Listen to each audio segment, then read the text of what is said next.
Hello boys and girls, this is the second lecture on kinetic theory of gas part 2.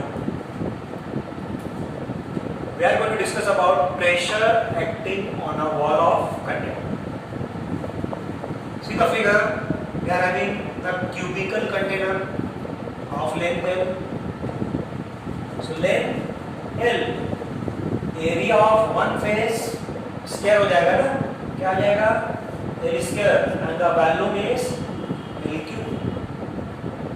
Now we are going to consider there are a number of molecules of gas having the mass small m. Therefore, capital N we are going to write capital M. So what is small m stand for here? Mass of a molecule. Mass of a single molecule. और जब आप number of molecule से मास of molecule को multiple करेंगे तो मास of gas आ जाएगा. तो capital M क्या है? Mass of gas. और स्मॉल एम क्या है? Mass of molecule. ये डिस्ट्रीब्यूशन पॉइंट क्या करता है? Rho with the density of the gas that is equal. Now just see with this consideration, इसको थोड़ा माइंड में रखिए. आप आगे जाएंगे हम. Here we are going to obtain the expression for pressure. अब स्टार्ट कहां से करना है? थोड़ा यहां पे देखो. Pressure basic formula F by A. What is force? That is a dP by dt, rate of change of momentum. What is dP? P2 minus P1 by dt, final momentum, initial momentum divided by rate. That means आपको pressure चाहिए तो force लगेगा, force चाहिए तो rate of change of momentum लगेगा, rate of change of momentum चाहिए तो क्या लगेगा? P1 and P2. तो हम स्टार्ट करेंगे यहाँ से. पहले P1 फिर P2, उसके बाद रेट, उसके बाद फोर्स, फोर्स के बाद प्रेशर. ये स्टेप्स रहेंगे हमारे याद. Know just see the consideration. once again see the figure. Here we are going to consider only one molecule of mass m having the velocity vx1. You know your molecule of gas performing random motion in all possible directions. So molecule may move along its, may move along y, may move along z. So we are going to say Vx, Vy, Vz. So Vx, the velocity of the molecule along x, along y, along z. Listen, very important concept.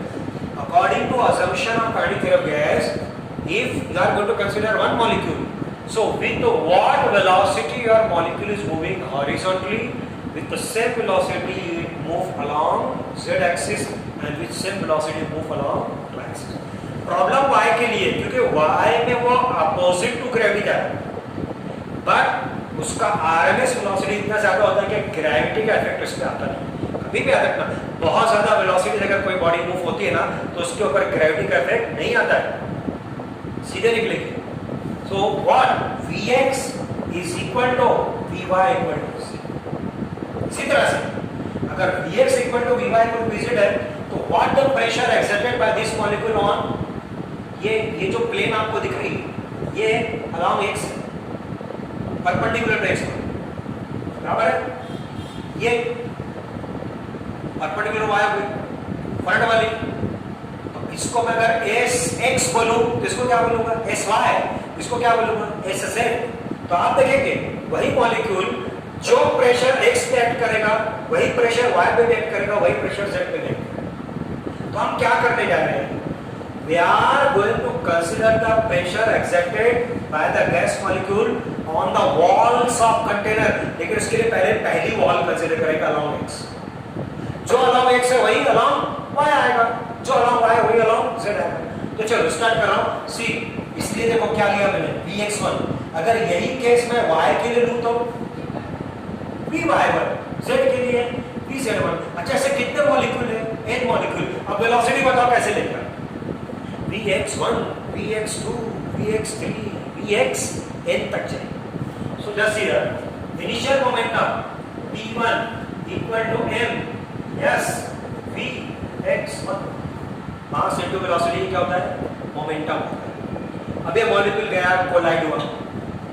Recall assumption, the molecule of gas having which type of collision? Elastic. Elastic collision की characteristic क्या है कि जो speed से जाके collide हुआ वो speed से पलटेगा। और वेलोसिटी की बात करेंगे तो अपोजिट, यानी जाने वाला अगर 10 मीटर पर सेकंड है तो आने वाला -10, डायरेक्शन चेंज होगा, मैग्नीट्यूड चेंज नहीं होगा। लॉस ऑफ मोमेंटम है नहीं ना, लॉस ऑफ एनर्जी है नहीं ना, इसीलिए मैग्नीट्यूड चेंज नहीं होगा। So just see final momentum d2 equal to -m vx1 this वाला। चलो चेंजिंग मोमेंटम निकालते हैं। dp equal to, first of all you tell me momentum is scalar और वेक्टर? मोमेंटम फोर्स है ना, उसी से फोर्स बनता है, फोर्स वेक्टर है, आपका मोमेंटम भी वेक्टर है। और वेक्टर के केस में कभी भी याद रखना, जब आप चेंज निकालते हैं तो फाइनल में से initial. I am going to write here p2 minus, right? चलो p2 की वैल्यू आपके पास है, p1 की वैल्यू आपके पास है, बेस dp equal to -m vx1 -m vx1 means dp equal to -2m vx1. What the negative sign indicate है? Your molecule, ये molecule जाके किस पे कोलाइड हुआ? वॉल पे। इसका मतलब नेगेटिव साइन का इंडिकेशन क्या है? कि आपके मॉलिक्यूल ने मोमेंटम लॉस किया। जब आप एक डायरीज लेते हैं, अकाउंट लिखते हो, अकाउंट में अगर आप, जैसे आपकी किराना स्टोर है, दिन भर का हिसाब आपने उसमें लिखा, अगर नेगेटिव में आया तो आपको गेन हुआ या लॉस हुआ? लॉस हुआ ना, नेगेटिव में आया तो। और पॉजिटिव में आया तो आपको गेन हुआ। ये नेगेटिव में मोमेंटम है, मींस किसको लॉस है? कौन जाके कोलाइड हुआ? मॉलिक्यूल। लॉस किसको है? मॉलिक्यूल। लेकिन कोलाइड किसको? फिर गेन किसको? लॉस किसने किया? मॉलिक्यूल। गेन किसने किया? वॉल। अब वॉल का मोमेंटम अगर लेके तो किसमें लिखना पड़ेगा? प्लस, क्योंकि इसने गेन किया। So just see dp dash, this is what? Gain of momentum of wall, gain of momentum of wall. This is equal to, कैसे लिखना पड़ेगा? माइनस है plus, plus 2m vx1। What is it? क्या है? Change of momentum. अब निकालना पड़ेगा what? dp dash by dt, rate of, क्योंकि याद रखो आपको फाइंड आउट क्या करना है? प्रेशर। प्रेशर रिकॉल करो फिर से, pressure equal to f by, f के लिए क्या? dp by dt। अभी कहां पे आ रहे हैं हम? dp by dt। इसके बाद किस स्टेप? f। उसके बाद किस स्टेप? प्रेशर। तो dp बाय dt, अब क्या लिख रहा हूं देखो, this is plus 2m vx1 divided by time for one collision. क्या लिखा मैंने? dt को क्या लिखा? अब सुनो, आर्टिकल का डिफरेंस, बट कंसेप्ट पे कितना बड़ा डिफरेंस है वो समझना। मैं रीड कर रहा हूं, time for one collision, time of one collision. Of और फॉर का डिफरेंस है, but concept time of one collision and time for one collision. जैसे ये मॉलिक्यूल यहां से चला, कोलाइड हुआ, वापस अपनी जगह पे आया, जो टाइम लगाएगा that is called time for one collision. यहां से चला, कोलाइड हुआ, return back initial position, that is called what? Time for one collision.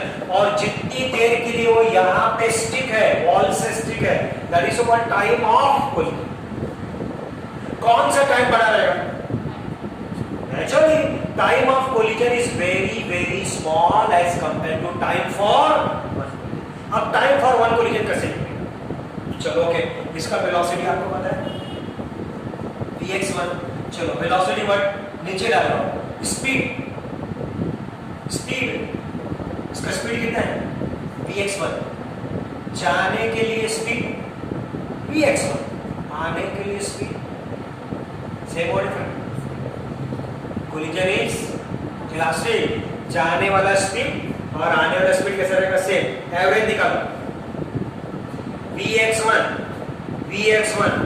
2vx1 divided by 2vx1। Average speed कितना इसका बोलो? For one collision vx1। अच्छा, जाने वाला डिस्टेंस l आने वाला डिस्टेंस l, टोटल डिस्टेंस बोलो 2l। अब टाइम कैसे निकलेगा देखो, dt इज इक्वल टू, अच्छा रिकॉल करो पहले, velocity equal to distance upon time, speed equal to distance upon time. अगर एवरेज स्पीड की बात करेंगे तो total distance divided by time, बराबर है। तो यहाँ पे टाइम है, यहाँ पे क्या आएगा, total distance divided by v average. Total distance time dt equal to total distance 12, और ये लिख दो vx1। अब dt की जगह पे पुट करो, क्या मिलेगा, सो dp dash by dt equal two plus 2m vx1 divided by twice l by vx1. This 2 get cancelled here, so we are having what, dp dash by dt equal to m vx1 square. What is this? According to Newton's second law of motion, force. But here dp dash by dt equal to fx1 by vx1. So we are having what, fx1 equal to m vx1 square divided by, समझाइए। चलो अभी space लगने वाला है, space को erase कर रहा हूं, आगे देखो। How many molecules are there, n, ये तो एक मॉलिक्यूल का निकला। Similarly fx2 up to fxn, बोलो क्या है, m vx2 square divided by l, m vxn square divided by, so total force exerted fx1 plus fx2 plus fxn means fx equal to what, m vx1 square by l plus m vx2 square by l plus m vxn square by l, means from this fx equal to m by l common निकलेगा, bracket में vx1 square vx2 square plus vxn square, ये total force है। once we are having the total force, तो फिर यहाँ से क्या मिल जाएगा, प्रेशर मिल जाएगा। Just tell me how to find the pressure, how to find the pressure, px equal to yes fx by a, area, so fx by area, ये area क्या लूं, l square, so px equal to, बोलो, m by l into the bracket vx1 square plus vx2 square plus vxn square divided by l square, means we are having px equal to m by l cube vx1 square plus vx। चलो अभी हमने बोला था mean velocity, mean square velocity, root mean square velocity concept लिया था ना, so just सी